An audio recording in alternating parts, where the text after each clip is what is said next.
What's up, everybody? Ears Up in depth. Back to cover the most pressing, the perfectly journalistically driven podcast ever. Hi, guys. What's up? We're here. We're Jason. We're Jeremy.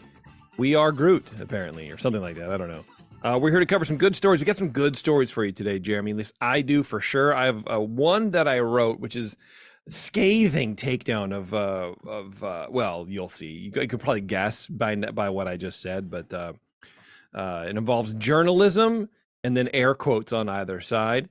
So there's that, and I got some other good stories. Depth, quote unquote, in depth. Look, leave me and my baby show out of this, please. Okay. Okay, I'll do that. But I'm looking forward to your expose. Yeah. How you been, man? You been good? Good. You look great. You look great. Boy. You're over there. It looks like you're in Epcot right now currently. I'm parked right outside. It's funny. They let me do the show right here in front of Italy. Yeah, I wouldn't have thought because, I mean, you just plug in and you can just do it anywhere. That's the thing, man. I plug in. I set my laptop out. People are walking by. I wish they would shut up. I know, right? Shut up, everybody. Fortunately, I have a mic that's really good at only picking up, my voice. Yeah. Those are the Italians for you, though. They don't care. No, they don't care. You know what I mean? Yeah. Man, I tell you what, coming off the heels of our last show, which was Terrence, we had Terrence back on the show. Oh, right. He had a story about the cruise. Yeah, he went on the Disney cruise. Yeah. And it was a good show. It was nice to have Terrence back. It was good. Oh, I'm sure. Yeah, it was like the old days, man. It was fun.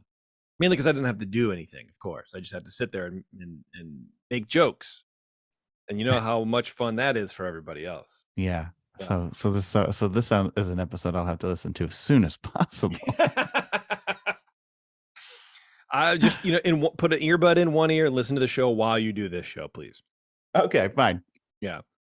Speaking of shows, why don't you go ahead and go first, Jeremy, since I think you outperformed me this time on the stories. There wasn't a whole lot that I wanted to talk about. I thought about doing the protest outside of Disney World with the Nazi flags and the people yelling white power, all this stuff.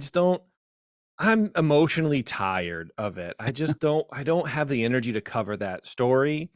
I just don't. So I apologize if you were looking forward to that. I'm looking forward to hearing that. I do have 3 stories. One of them is quite short, but I'm going to talk about it. So here I go. On the screen. What I did on my... Sorry, I'm sorry. I ruined it. Go ahead. On the screen, Ariel was making a splash, but in the audience, these adults had a clash. A group of adults were seen fighting during a screening of Disney's live-action remake of The Little Mermaid at a theater in Orlando, Florida, prompting others in the audience to demand refunds because their experience was disturbed by these fighting people. A video on social media captured the moment a group of adults in a cinema began fighting. In the video, adults are heard yelling at each other in the darkness of the movie theater as the song Under the Sea can be heard in the background. Other theatergoers appeared to step in to try to defuse the situation, but it is not clear from the short video clip if the clash ends. I mean, I'm sure it does eventually because 5 days later, they couldn't all still be in there screaming, but, so when or how. Yeah, if you want to keep screaming, you got to buy 4 more tickets. Okay, just put on my card. This guy is wrong. He needs to know it. Well, according to people in the comments section of the video, the brawl began when a young couple was spotted making out in one of the rows and were ignoring pleas to stop. So, I mean, have you ever been in that situation?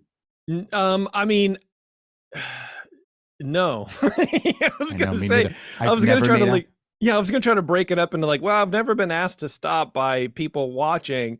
But then I realized I've never really made out in a movie theater, made out, you kiss or something, but what you would call making out. No, I don't know. I've never made out in a theater. No, it's too expensive. I'm not paying $8 to just, close my eyes. Make out. Yeah. Come on, dude. World's most expensive makeout session. Right. How old were these people? Do you know? It's rather unclear.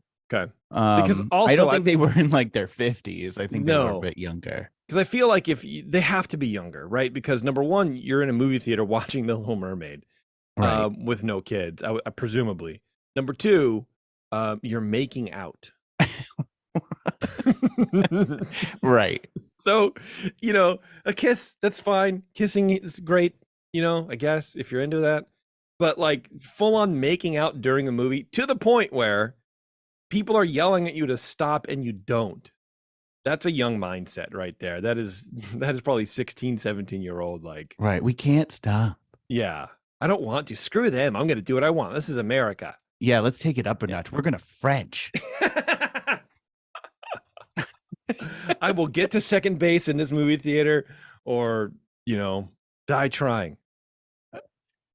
Well, it isn't quite clear in the video if that is the exact cause, but one of the angry voices can be heard saying multiple times, quote, in front of my daughter, in front of my daughter. So that does sort of track with that claim that this person didn't want them making out, doing this in front of her child. Would you like to hear audio Very of much this incident? So. Absolutely. Sent it to you. All right, you ready for it? Let's go. Hit me with it.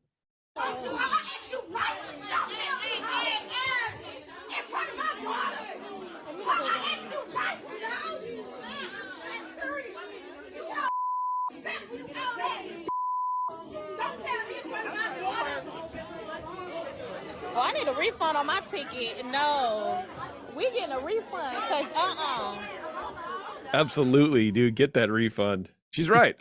No way. I wouldn't put up with that either, man. Absolutely not.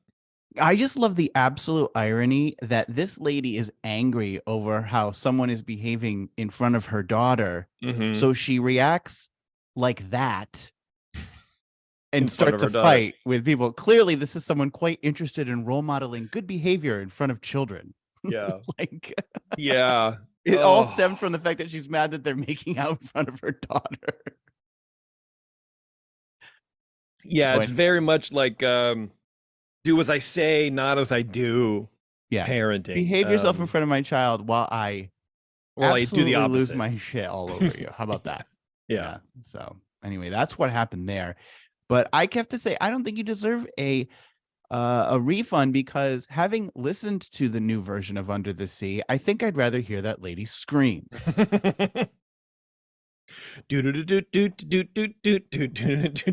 Not in front of my daughter. Actually, it's not that bad. It's not that great, but it's not that bad.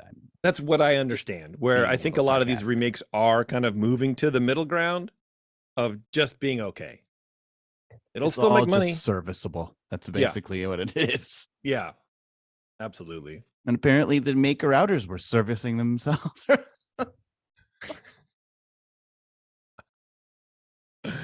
Cool. Thanks. The maker outers also. Good turn of phrase.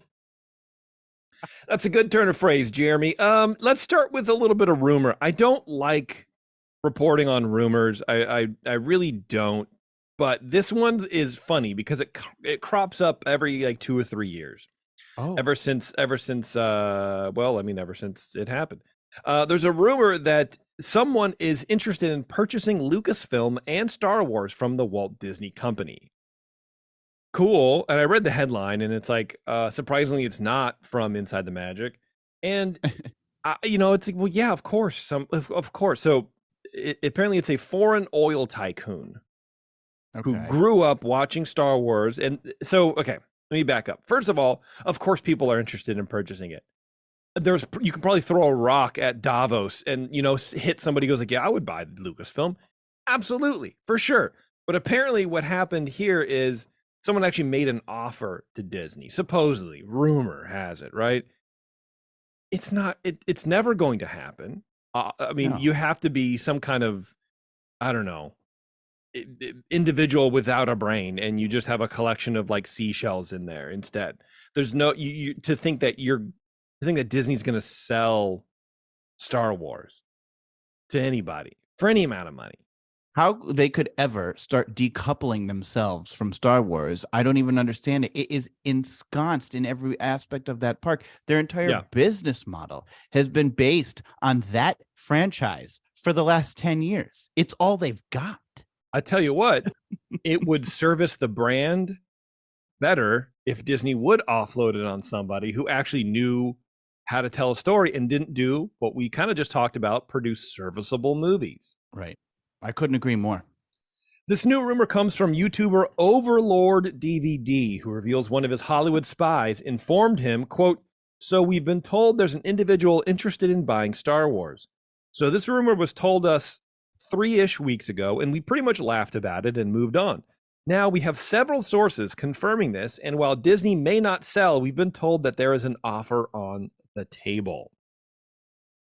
He added, "According to this, the potential buyer is an oil tycoon from overseas. Allegedly, he grew up loving Star Wars movies and has only recently seen the latest movies, and he wants to fix them."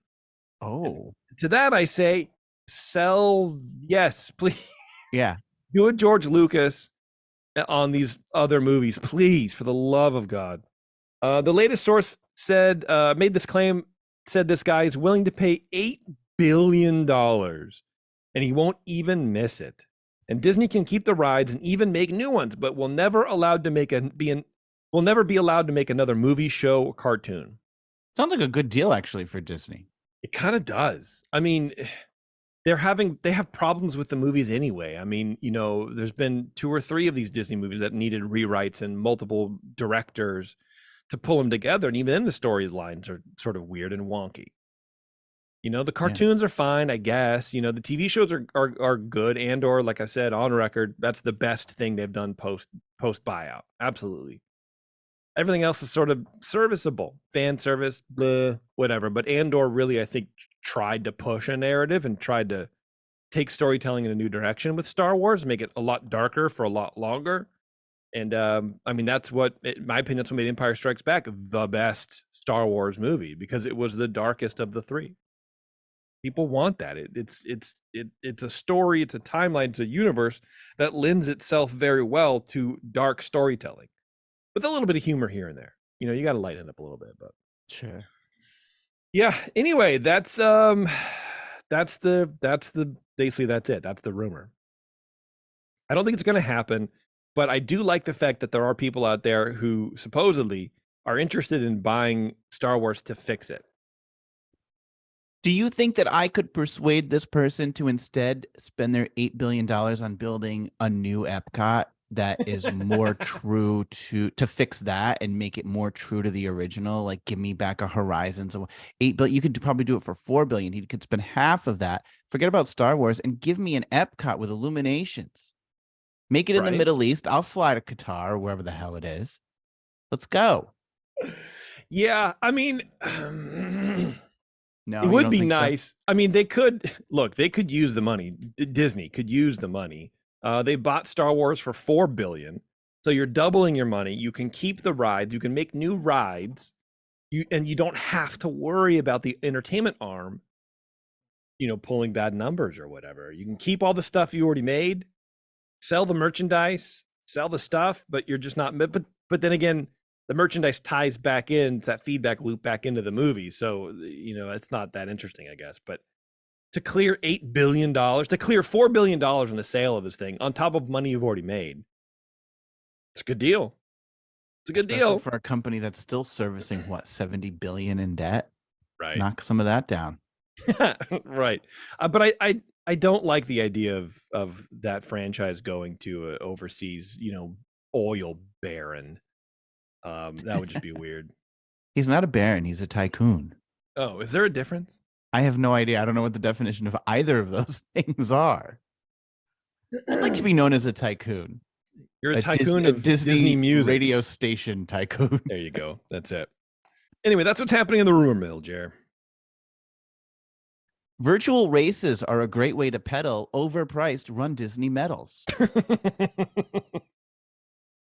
Disney has cracked the code. They don't need the hassle of holding these huge Run Disney events to get your money and have to deal with traffic and transportation and feeding people and the logistics of putting on these races. They can just charge guests directly for the medals and ship them to them under the guise of virtual races.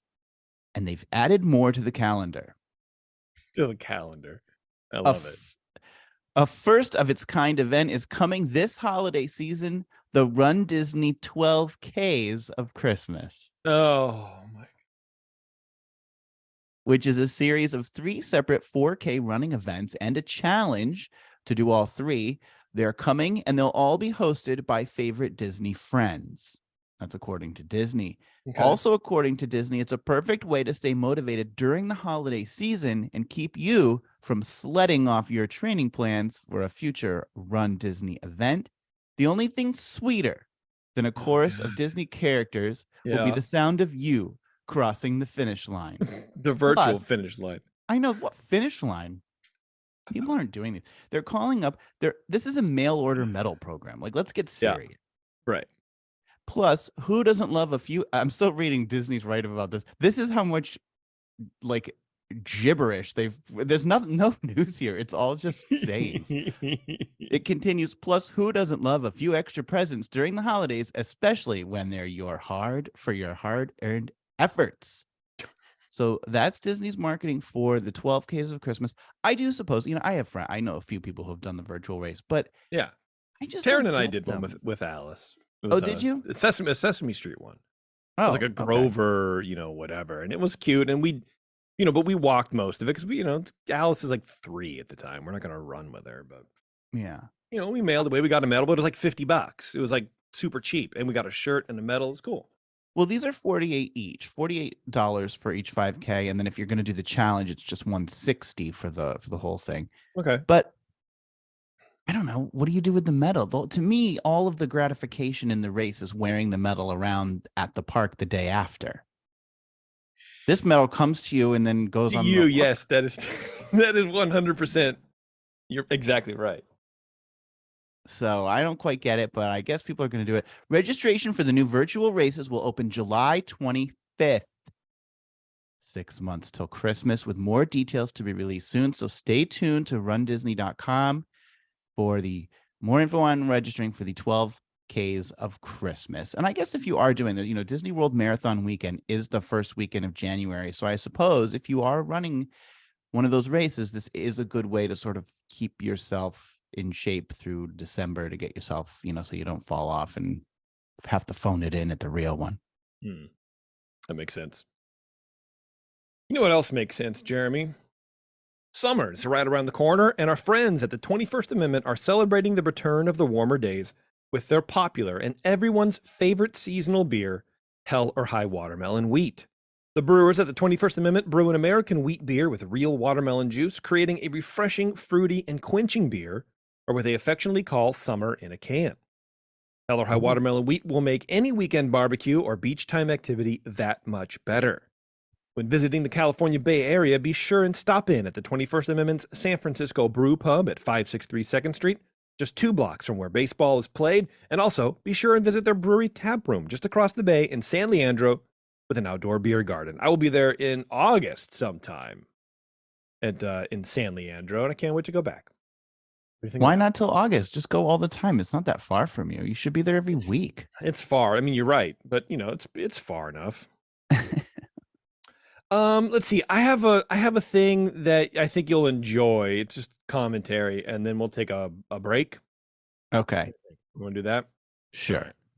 So, we like to make fun of the Disney podcast, right? The travel podcast, whatever it's called. I have no idea what it's called. Well, does that even still exist? I think so. I think it's the planDisney, right? planDisney. Oh, podcast? okay. Probably. Is that what it's called? Something like that. Sponsored by State Farm. I happened across someone on Twitter who drug this up into like the Twitter atmosphere, which I've only ever really heard people complain about it on our show. It's like us complaining. Whenever I listen back to the show to edit it, that's the only people I hear complaining about it. Right. This person, Jenny Nicholson, she says, one of the weirdest Disney marketing things I've come across is this weird fake podcast where they've held these 3 women hostage to basically pretend to be normal fans who are not working for the company as they rigidly read extremely scripted ad copy to us. This is so true. And then here's the clip that she pulled to like embed in her tweet. So when you arrive at the Star Wars Galactic Star Cruiser, you'll be greeted by cast members. And the cast members make the experience so easy. So they welcome you, they check you in, and they give you your data band. Okay. This will allow you access to your cabin, but it also helps you with some secret missions on board. So you want to make sure that that stays close to you. After you check in, you jump into a launch pod. Okay. And in my opinion, this is when the adventure really begins. So when you arrive, In my opinion, this is when the adventure really begins, when the actual stuff happens. You know, checking in or whatever, that's not really an adventure, but the adventure begins when the scripted things that you're paying $5,000 to do start.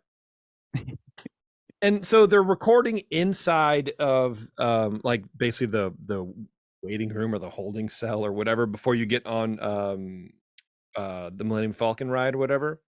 Okay. So they're on the Millennium Falcon, and so you can hear the echo. It sounds terrible, and they got those mics driven up so high that when this lady breathes, I mean, you hear my breath sometimes, but I'm like on the mic. She is at least 2 feet away from this microphone, so she's back like this, and she just breathes normally, and you can hear it, and it's like, oh my God, what are you guys doing? And they have $400 mic. They have the same microphone I have. They have 3 of them. They're expensive as hell. And like, it's astronomically bizarre to me how they can't, I comment, it's like, dude, I talk about this all the time on my show. Like, just give us real people talking about real things, not just reading a script and saying, whoa, this is cool. Like, who is this for? Well, who is that poor schlub that the person's talking to in the background who's going, oh. Yeah, so I don't know, but there is they've a been lady so enlightened by this.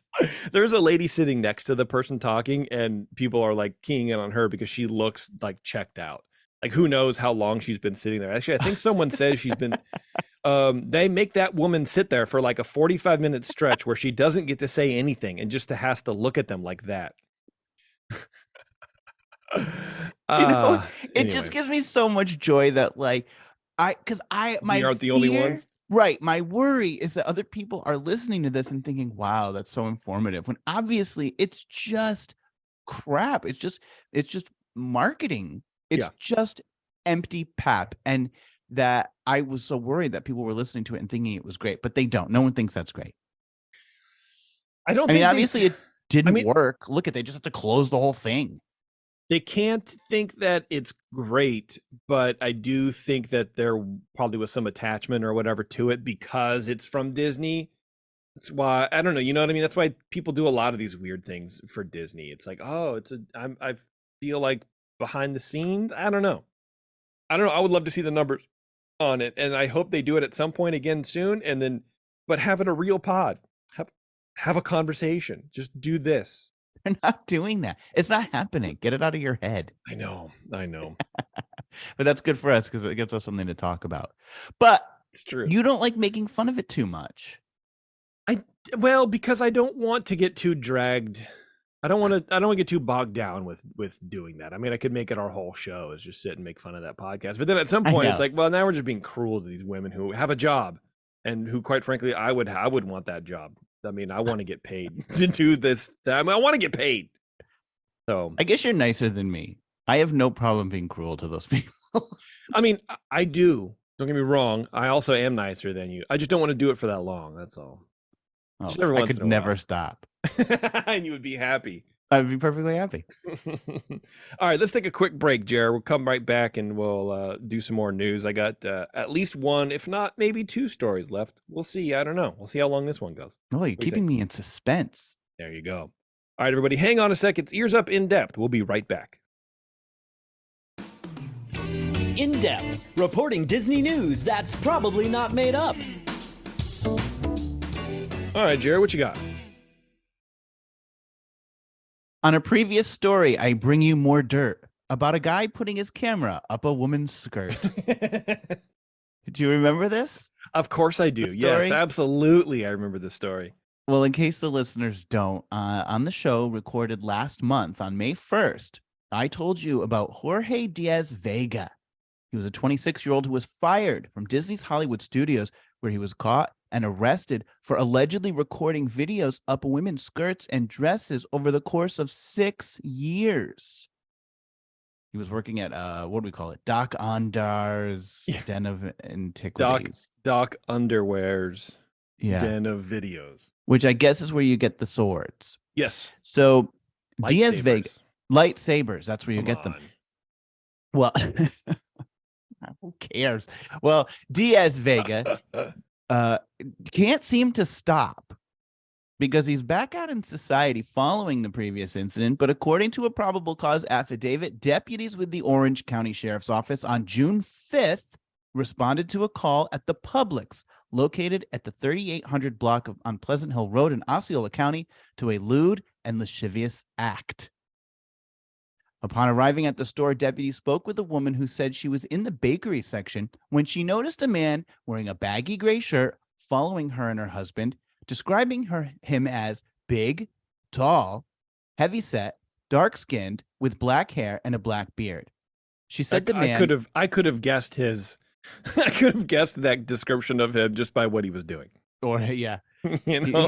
Yeah. You might as well tell me he frequented gamer chats and was on 4chan. Like, you know what I mean? You can just put this whole man's life together based on what he's doing right now. He's a total gamer.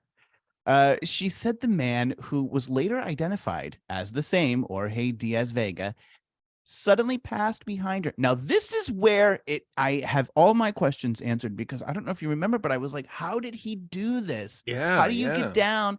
And I wondered if he had it on a selfie stick. Like, I couldn't figure out how this was happening for so long without someone noticing a camera between their legs. Well, here it is. She said the man was suddenly passed behind her and then knelt to the side of her with his phone in his hand. And oh my God. Suspected that he was recording or taking photos of her. So she then told her husband what happened, and he began to follow the man to see what he was doing. She said that Diaz Vega then got on the checkout line behind another woman. The victim watched him take his phone and move it underneath the woman's dress. So he's doing it to two people in the same store. On a phone, with a phone. Like, there's no like mini camera attached to his shoe or something. No, he's not like that. He's just like blatantly like, I don't know, man. Go camera shoe phone. So she tells deputies, she's like, he was taking pictures of women's undergarments in the checkout line too. So the victim then yells at Diaz Vega. She's pissed now. So she yells at Diaz Vega. She's like, stop, which this caused him to leave the store. But her husband runs out, catches up with him, and takes the phone. He grabs it. Yeah. And Diaz Vega, it goes, allegedly, according to the police report, he says, I've been fired for this before. Do not call the police. I promise I'll delete the photos. Wow. Like, he knows the jig is up. So then, according to the affidavit, Diaz Vega left the store and he left it, leaving his phone behind with the victim's husband. The husband said he opens the phone and observed a video depicting his wife, the dress she was wearing at the time of the incident, and her underwear. Deputies en route to the scene were able to locate Diaz Vega after being provided his license plate number and a description of his vehicle, and took him back into custody. The phone Diaz Vega allegedly used to film the women was actually owned by his father, who consented to a search of the device. On the device, the phone allegedly had upskirt videos of both of the women, and surveillance footage from the store corroborated the stories provided about his alleged actions. Diaz Vega is back out of jail once again on $5,000 bond, but has been instructed by the Osceola County judge to stay away from all Publix supermarkets. So I guess he's going to have to get his cold cuts at Winn-Dixie now. Because, maybe Aldi. Like, why is he not barred from having photographic, like, you can get a flip phone without a camera on it? Like, why is he not barred from that, but he's barred from Publix? I don't know how this works. He's on bond. So this isn't over for him. I mean, he must have a court date. Like, he's not just out, right? So I guess, now yeah. he has 2 counts or 2 charges. I would imagine he's gonna have to go to court at some point.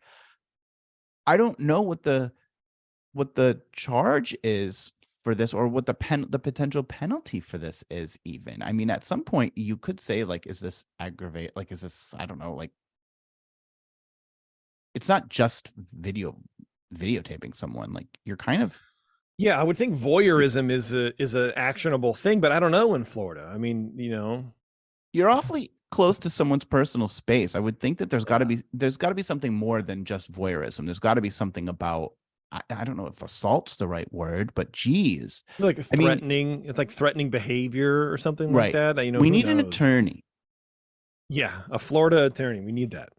So wild, man. Jeez.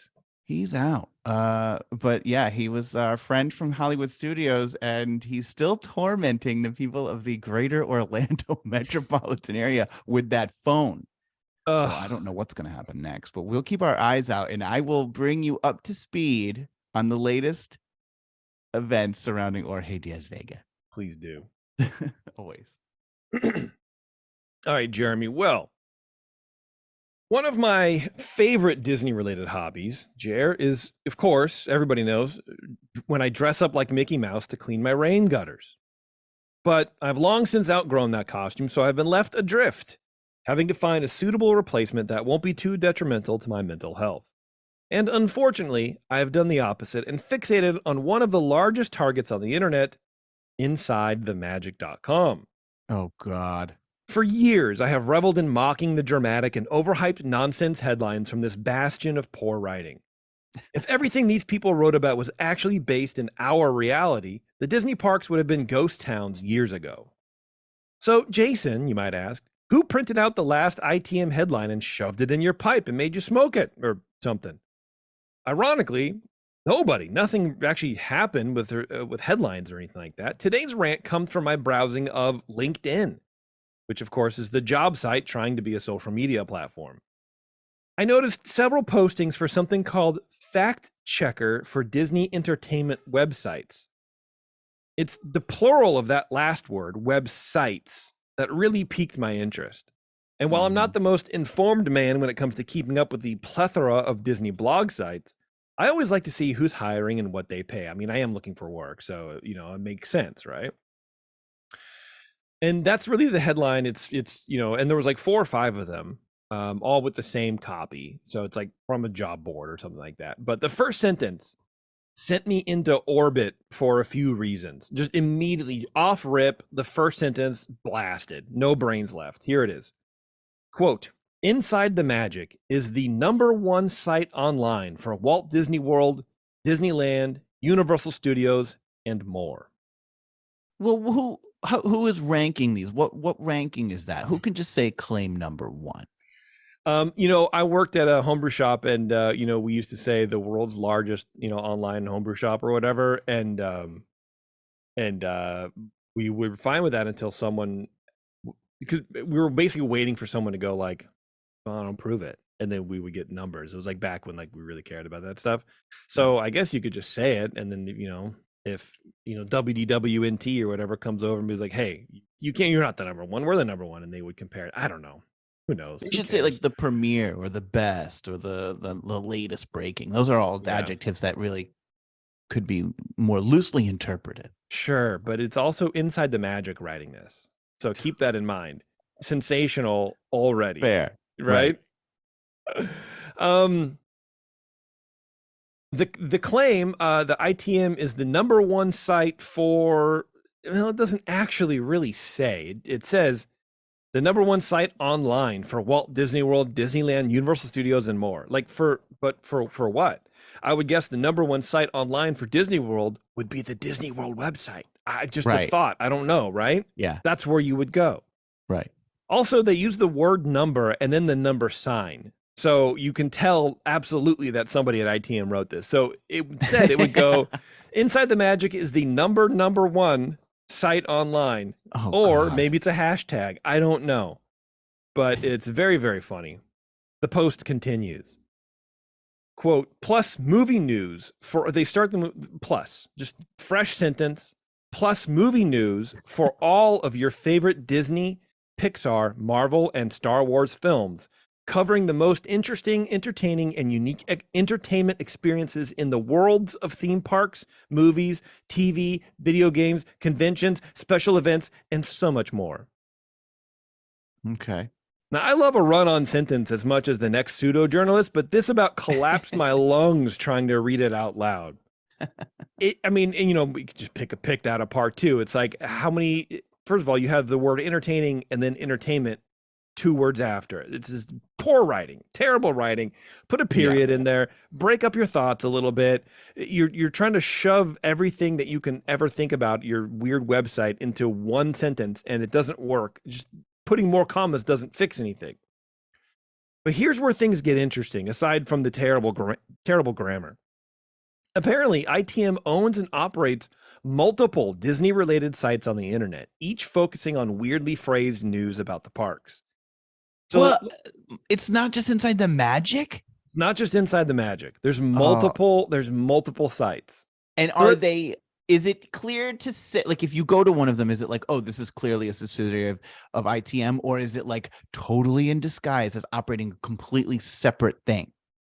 I'm reading the disclaimer right now, and no, it is not. It is not clear whatsoever. And it's funny because it says at the bottom, it says copyright 2023, all rights reserved, but there's no company that it's copywritten about. You know, there's like, it's just weird. Filler. Yeah. So they're definitely trying to be shady about it. So let's jump back into the post and take this next part very slowly. Okay. Okay. DisneyDining.com is the number 2 site online for Walt Disney World news coverage and entertainment. With a focus on Disney food content, the site also covers all things Disney park and entertainment related, with selective coverage of Pixar, Universal, Marvel, and Star Wars. Yes, Jeremy, ITM owns DisneyDining.com. So it's so funny that you say that. It wasn't that long ago. I mean, maybe within the last year, I was on here railing about Disney Dining. Yes. Oh, yeah. Because they were sensationalizing a car crash. Yes, I remember that. It didn't even That's happen right. on Disney property, but it was like, they were like, a man died on the road to Disney. And it wasn't even really the road to Disney. Like, it was like, you would think that's World Drive. I had no idea that was part of ITM. I just thought it was another trashy website. It turns out it's just part of the same garbage group of people. Yes, absolutely. Oh 100%. my God, you've just agree. blown my mind, and then also made everything make sense. Yeah, right. You know, you can look at the headlines and see many, many similarities between these two sites, but I had no idea they were related apart from both of them having a flair for clickbait. Apparently now they're multiplying. Here are the other websites that look pretty brand new. I'm scared. I'm going to lose my mind. I would be surprised if you heard of any of these, honestly, because I think they're very young. I don't know. Disney Fanatic, Disney Tips, How to Disney, and Disney Dreamer are sister sites of Inside the Magic and Disney Dining, with growing audiences. This is back from the post again. So, you know, I had to go to these doorways to Hades and investigate. And these so-called sister sites are basically mirror images of one another, running the same website theme. Disney Fanatic and Disney Tips are the same theme, and How To and Disney Dreamer are also the same thing. All 4 completely loaded and bogged down with ads. But what do they actually report on? Well, I have them all up here. So Disney Fanatic, their top story, guest kicked out of Disney Park for hassling cast members. The next one, Disney marketing campaign spams fans, ends in epic payoff. Epic. Okay, cool. Yeah. Then let's see. Oh, Tron Round 2. Another Disney World attraction drags on more than 2,000 after initial announcement. 2,000 what? What in God's name are you even talking about? And they're all written by the same person. Oh, actually, you know what? Not on Disney Fanatic. On the other ones, they are, but this one, these are actually different people. Disney and Pixar are desperate for a hit. Is Elemental the one? What do you mean talking about a hit? What are you talking about? Nobody's desperate for a hit. They have their money multiplies at the box office weekly. They're not desperate for anything.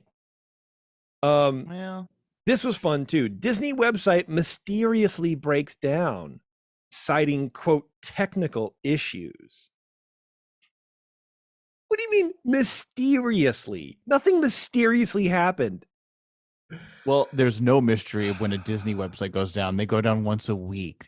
Right. Let me solve the issue for you. Their tech sucks. It's not a mystery. We all know. Oh Wait, man. so did you say it's Disney Dining or Diz Dining? This is Disney Fanatic. Right, but what is But the the other's- dining one? Disney Dining. Okay.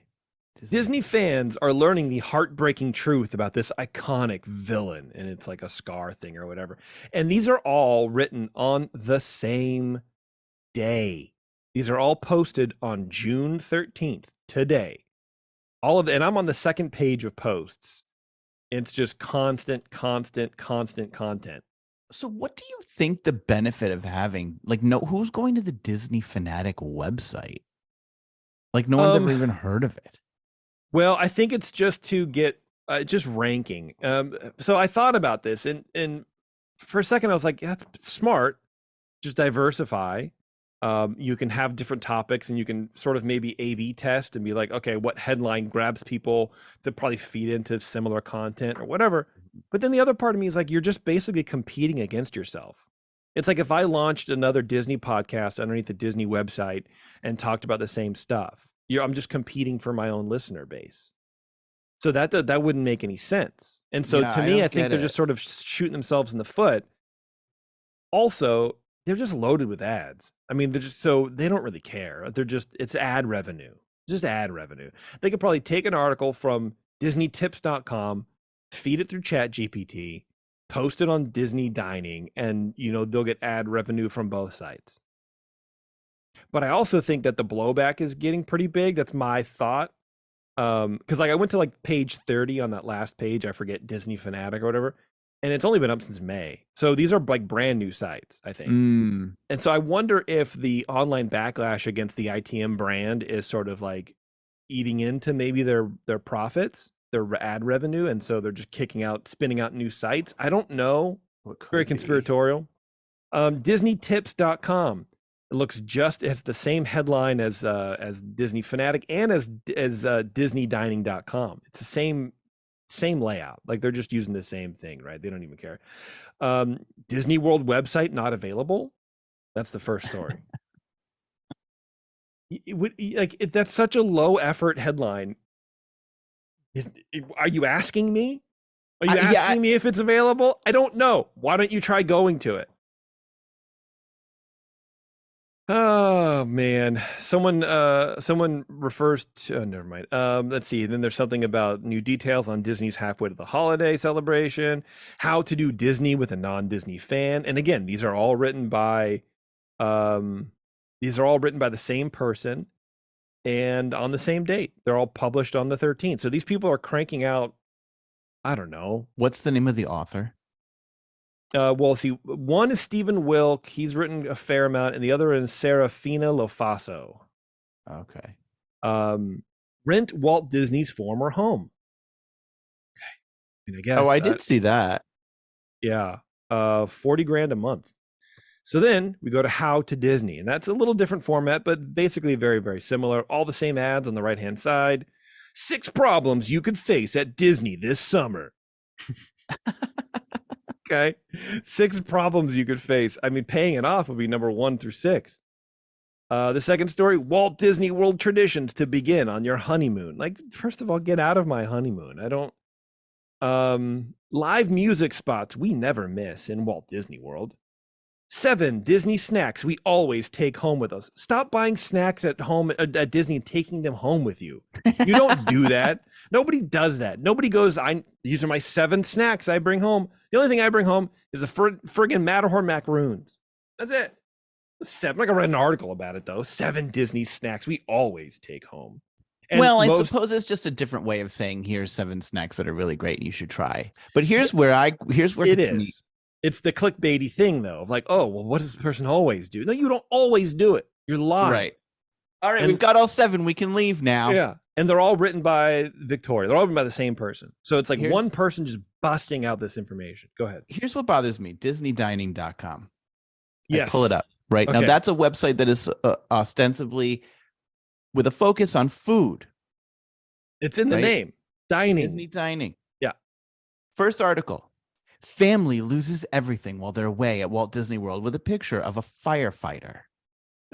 Yeah. So if I'm interested in finding out about what I'm going to eat or snacks or food options at Disney World, what is this? You know, to be And honest that's- with you, that picture, I thought it was a Teenage Mutant Ninja Turtle. No. I had no idea.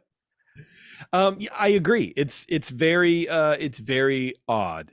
And then, you know, a little bit down, Disney looks to FBI for guest protection.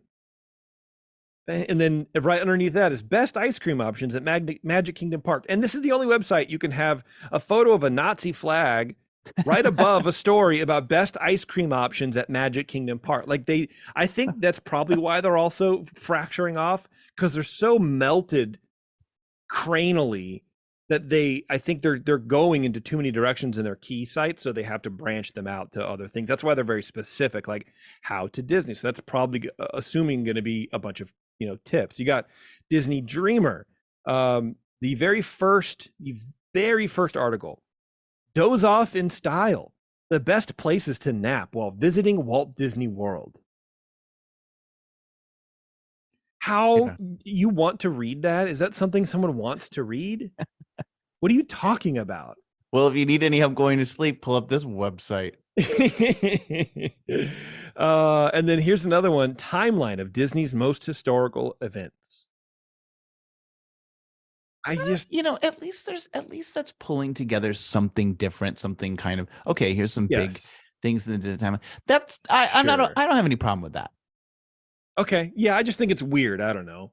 I think- And then I so you think go it's to weird to rank the ice cream options at Magic Kingdom.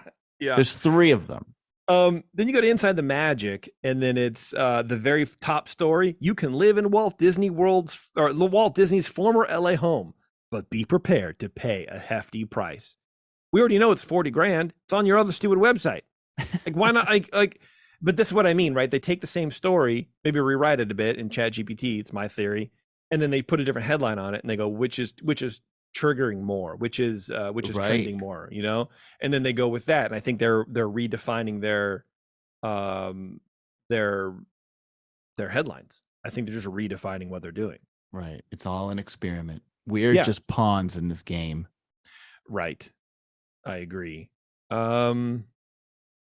Yeah, anyway, man, I don't know. That's what I had discovered, and I wanted to share it with everybody because you know, I do try to protect y'all from clicking on this dumb stuff, because it's trash, it's poorly written, it's uninformative, and it's outrage clickbaity nonsense, and I dislike it. But I want to come back to the post. I want to come back to that job post, because okay, like as shifty and greasy as ITM is, having more than one site isn't really a bad idea, especially if your main brand is a crap brand as theirs is. So what are they actually looking for in this job post? I was very curious. Mm. What are they paying? Well, the role is, you know, fact checker, right? They say grow our new fact checking arm from the ground up for $20 an hour. Dog, that is a salaried position. Sorry. Like, you want someone to outline processes and set up an infrastructure, you need to be paying an actual salary. It just, that was mind-blowing to me. Did it go away? Did I just delete it? Yeah, it was mind-blowing to me that they're not paying a salary, that it's just $20 an hour, but then also help us like define this whole entire arm of our company for across 6 different websites. What do you think their offices look like? Like, are they renting space somewhere? Is this in like a tower downtown LA? Like, where is It is. this? It is remote. I believe the company is. The company is in California. I think. I actually don't really know. So here's the rest of the role. Inside the Magic is looking for an innovative, detail-oriented, passionate, and knowledgeable fact checker to join our team. You will be responsible for overseeing fact checking on Inside the Magic, Disney Dining, and the rest of our sister sites. We are looking to hire a full-time contractor. So contractor, that means they don't have to pay you benefits or do anything like that. $20 an hour, and they can fire you at will. So that's cool. We are looking for someone in the US or European time zones. This role is perfect for you if you have a passion for Disney, TV, and film and theme park culture, great attention to detail, best-in-class research skills. You want cream of the crop for $20 an hour as a contract position? Peace, dude. No wonder at this time there's only 4 people who have applied for this. Well, they didn't say what class. You're just the best in the lowest, worst class. Responsibilities. Fact check articles at a high frequency. Does that include labeling the headlines that they generate as like disinformation? Is that part of your whatever? Anyway, grow our new fact checking arm from the ground up. Work closely with the directors of content. Capitalized. Oh my God. Yeah. Can you imagine who that, or like, I'd love to meet the director of content. Is that an SVP role? Let's see. To establish and implement new fact-checking protocols. Yeah, so you're sitting there, you're trying to do all this stuff. $20 an hour, dude. No. Add to content in the way that aligns with ITM's voice, tone, and brand. Oh. Yeah, I should be paying you for that privilege. Collaborate, blah, blah, blah, blah. Please note that you'll be joining a fast-paced and high-achieving team. You'll be held to high expectations and challenged for only $20 an hour. And you'll also be supported in your growth in this role professionally as well as personally. Imagine receiving personal growth help from ITM. The application. I really want to be like, I want to grow as a person by those dirty, greasy, skanky, awful, clickbaity. They're abusive to their reader. Like, they have no relationship with their reader. What these people are, they're technology people who are using technology and ad serving to make money any way they can. That is it. They are not interested in Disney. They don't love Disney things. They don't, because they write about it in a way that doesn't, they just want your eyeballs for 2 seconds and they get paid. Doesn't matter. The application procedure is simple, and this is really boring, but it's going somewhere, I promise. First, answer the below questions in the link. Shortlisted candidates will receive a second round of questions so I can understand you as a person better. I can understand you as a person better. Not a person better. I'm a person. Would you like to understand me better as a person? Jeez, dude. After the second round of questions, you will be invited to perform a test project. So to me, this is a giant red flag, because you'll get a lot of these people who are trying to interview for like social media. A couple breweries have gotten in trouble for this over the past couple of years. Well, they'll put you through 3 or 4 rounds and they'll go, all right, set us up with a fictional 30-day marketing plan for this new beer. And then people will do it and then they won't get hired, but their plan will be implemented. At least maybe it's varied slightly. I would never do this. Here's a test project. Nope. Hire me or don't hire me. It's $20 an hour. Remember, $20 an hour. Right. You want me to do a 2 rounds and a test interview? Psych your mind. Also, fill out the below questions in the link. There's no link.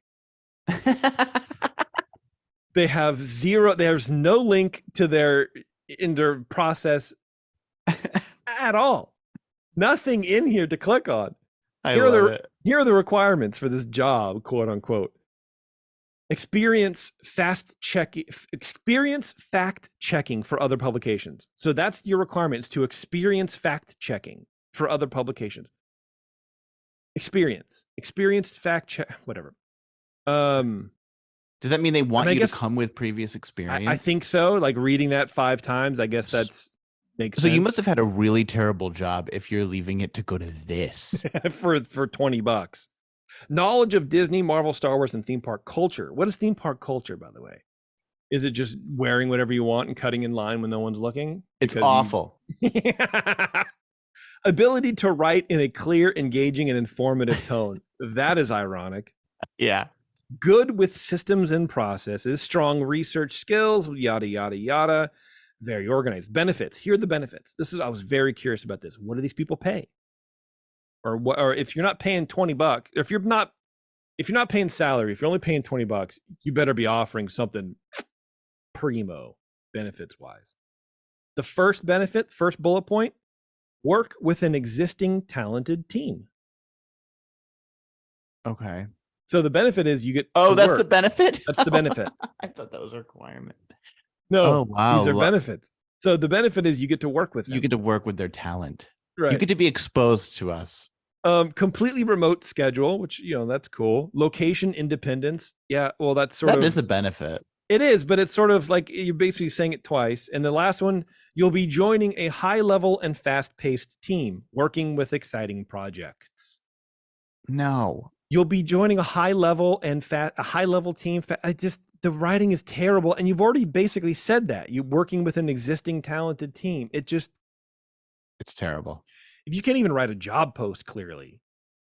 Anyway, that's posted 2 weeks ago, 3 applicants. Oh, yeah. And here's the thing. That's the thing. They were like, the first round, if you make it to first round. Yeah. No one's applying to this. Yeah. Oh, God. Anyway, that's my big rant. I can't even with these people. And I thought it was very interesting that this is happening, that they have now 6 websites and they're buying in on ad revenue. Well, it's just, I understand the frustration, and I think the average fan may not care to the degree that we do, but we're here doing this mostly because we like it. Yes. And they're taking advantage of the same people that we're trying to reach. And we're trying to reach them with, Spectro Time segments and actual valid content that we spend time researching. And, this news thing that we do, whatever, it's more of a humorous thing. It's a bit of fun, but they're taking advantage of people for their clicks. Yes. And it irks me because it's just a community it's just a bunch of people who want to enjoy a theme park, and they've turned it into something really, they've perverted it in some way. And now they have job openings, and their job, that description, if it was for a Fortune 500 company, would annoy me, let alone for ITM, which has nothing to offer an employee. Right, because where are you going to go from this role? Let's say you're a quote journalist, you write blog posts for them, and you put that on a resume to go work, I don't know, wherever, dude, Slate magazine, I don't know, whatever. They're going to take one look at your portfolio and go, wow, you really write clickbait with a lot of filler. You're not learning anything from there, because everybody knows you get 3 paragraphs of faff, and then you get 1 sentence of actual content that is unrelated generally to the headline, and you go, what is this? And then they close it. Their bounce rate on their articles must be astronomical. Oh, it's got to be. Yeah, because also it's 1 sentence within, then followed by a video. Correct. Yes, and 500 ads. So, and then also to be getting all this ad revenue and paying someone $20 to fact check. I don't know. I don't know. I don't like it.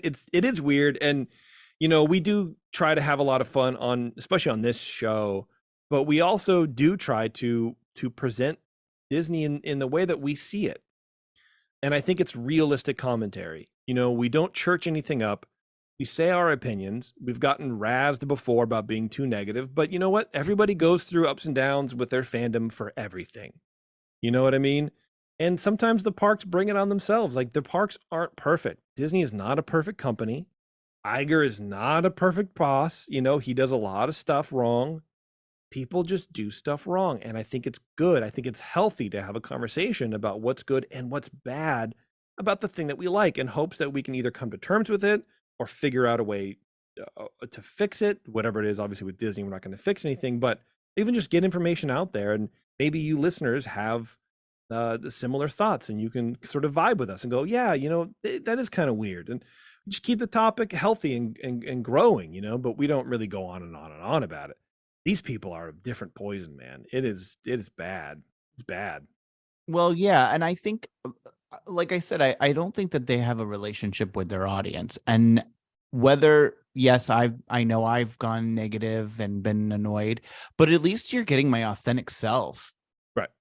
Yes. I'm Who not are these people, right? I'm not faking any of this. If I say it, I generally feel it, or I'm trying to be funny. But like, there's nothing that I'm saying that's trying to bamboozle you or bait and switch you, or this is all just me and my thoughts. Right. And I'm trying to do it in a somewhat entertaining and informative way. And that's all I have. There's no bait and switch here. Whereas there's literally no respect for their audience at all. And to me, this is about a relationship with the audience. Like, I want them to hear me and know that what I'm saying is actually how I think, and that I'm trying to provide them with some sort of level of entertainment. Right. Yeah. I mean, like, we can go on our website and I could bog that thing down with ads, or like on our podcast, I could put 3 or 4 different ads in there. But I don't, because I respect that relationship a little bit. You know what I mean? Like, we need to make some money to keep everything going. So there's a couple ads. Sure.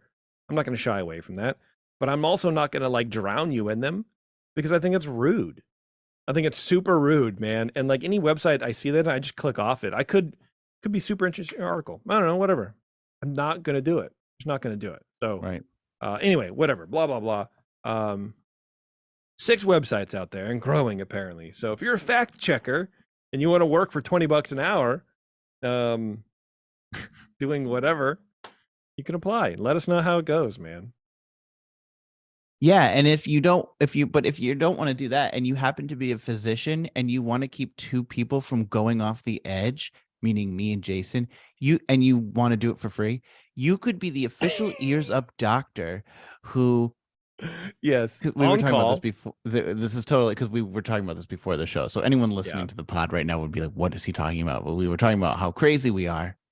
But we want to hire for free a physician to keep on call, to take our calls at any moment of the day and tell me that I'm not dying. I think that term is called internship.